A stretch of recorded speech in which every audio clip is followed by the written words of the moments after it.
Bienvenue dans cette vidéo. Je vous propose de découvrir comment visualiser l'historique des commits que vous avez réalisés avec Git. Voici les objectifs de ce cours. Donc si vous êtes ici, c'est que vous savez déjà créer des commits et que vous avez compris le processus mis en œuvre pour le faire. Et si vous ne connaissez pas bien le processus de validation, j'ai créé sur ce sujet 2 vidéos sur la chaîne. Le premier cours concerne plutôt une approche conceptuelle dont le titre est Je découvre Git, et le second est une approche plus concrète dont le titre est le processus de validation de Git. C'est ainsi que je considère à ce niveau-là que vous savez valider votre travail, c'est-à-dire créer des commits. Maintenant, il faut vous apprendre à visualiser vos validations. Ainsi, vous allez apprendre à visualiser l'historique des validations, c'est-à-dire tous les commits successifs que vous avez réalisés. Et puis, vous allez être capable de retrouver un ou des commits en fonction de certains critères, tels que la date, l'auteur, le contenu du message de validation, etc. Alors, pourquoi apprendre à visualiser l'historique des validations ? Eh bien, il faut savoir que les validations se suivent chronologiquement. Ça, vous le saviez normalement déjà. On parle d'historique, ce qui présente plusieurs intérêts.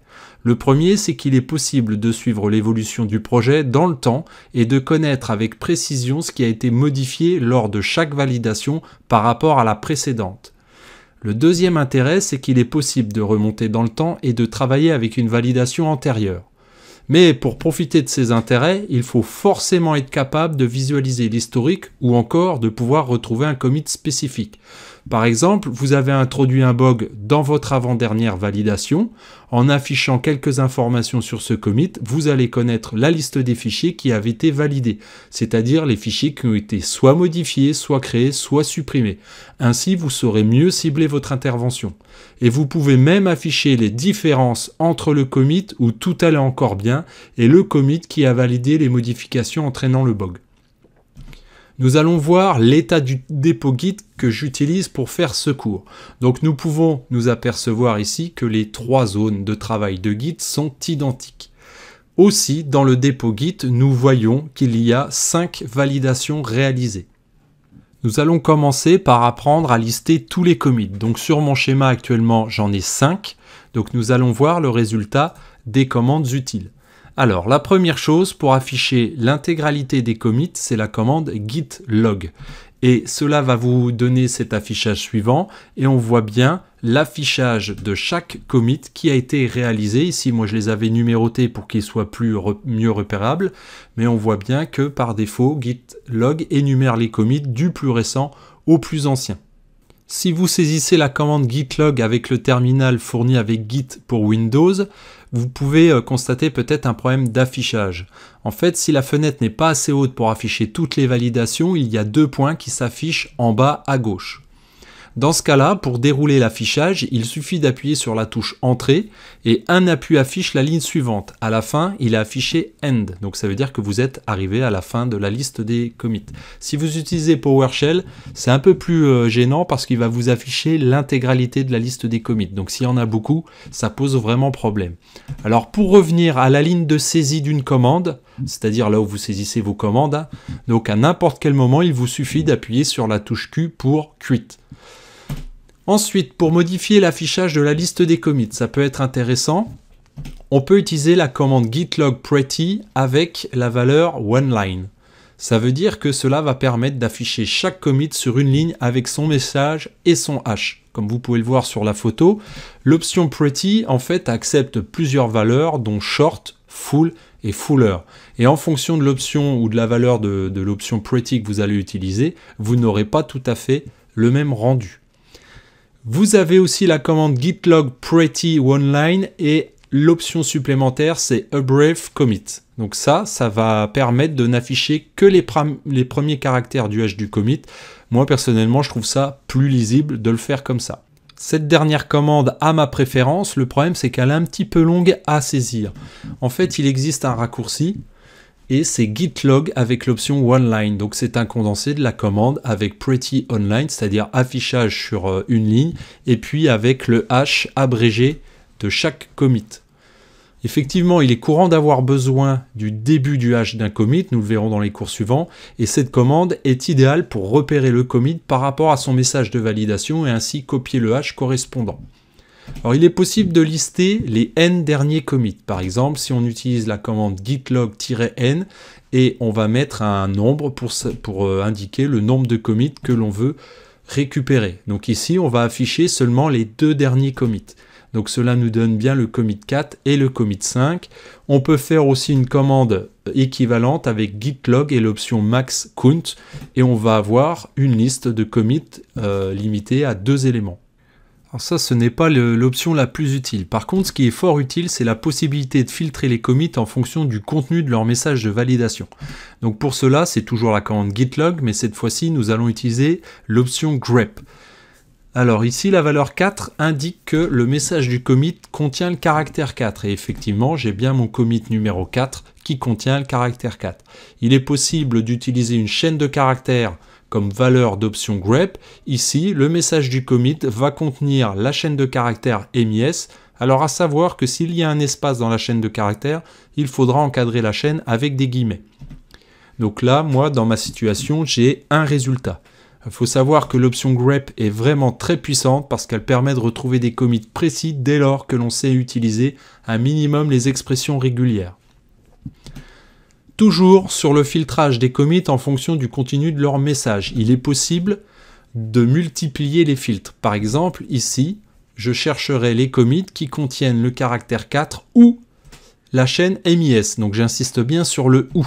J'aurai donc ici 2 commits. Par contre, il est possible de cumuler les critères de recherche avec l'option All Match. Donc cela va me permettre de cumuler le caractère 4 et la chaîne de caractères COM. Et cela donne dans mon cas un résultat puisque j'avais bien un commit qui contient le caractère 4 et puis la chaîne COM. On peut le voir ici sur l'image.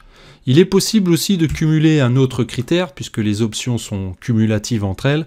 Donc ici, je vais rajouter une recherche sur le nom de celui qui crée un commit.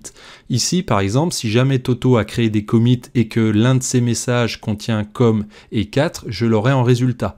Or ici, comme je n'ai pas d'utilisateur Toto qui a créé des commits, je n'ai donc pas de résultat.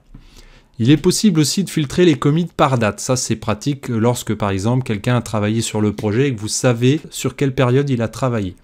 Par exemple, avec l'option Since, vous pouvez indiquer des critères de temps. Par exemple, ici, vous allez lister les commits pour les 24 heures écoulées.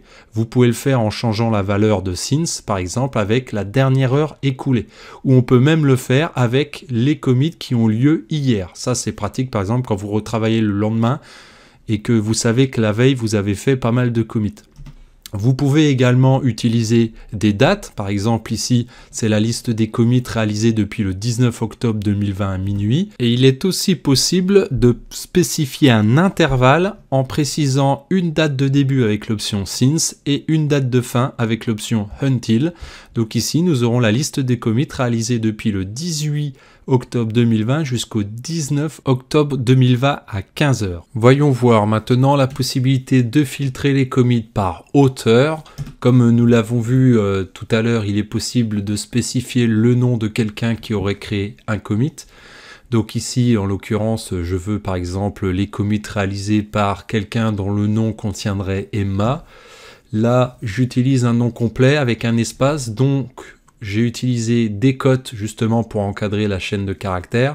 Et ici, l'option -3 pour dire que je veux les 3 derniers commits, donc réalisés par ce committeur. Ensuite, je peux cumuler les options, par exemple avec une date de début, de fin, une chaîne des caractères et puis le nom d'un committeur. Et comme vous pouvez le constater, il est possible de cumuler les options. Ça, c'est vous qui choisissez en fonction de vos besoins.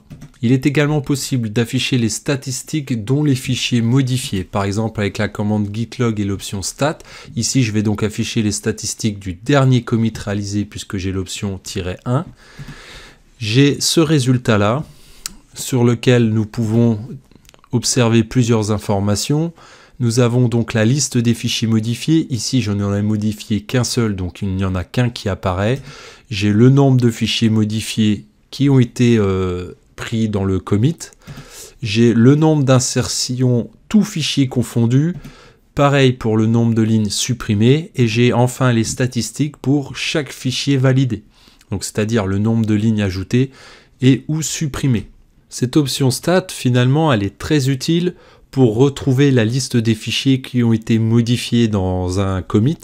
Donc imaginons que vous avez validé votre travail puis vous vous rendez compte qu'il y a des problèmes suite à cette validation, ou plutôt qu'il y a un bug qui n'existait pas avant la précédente validation. Et bien grâce à Git Log Stat, vous allez pouvoir déterminer les fichiers qui ont été modifiés, et puis c'est beaucoup plus facile de savoir du coup où chercher, où l'erreur aurait pu être introduite.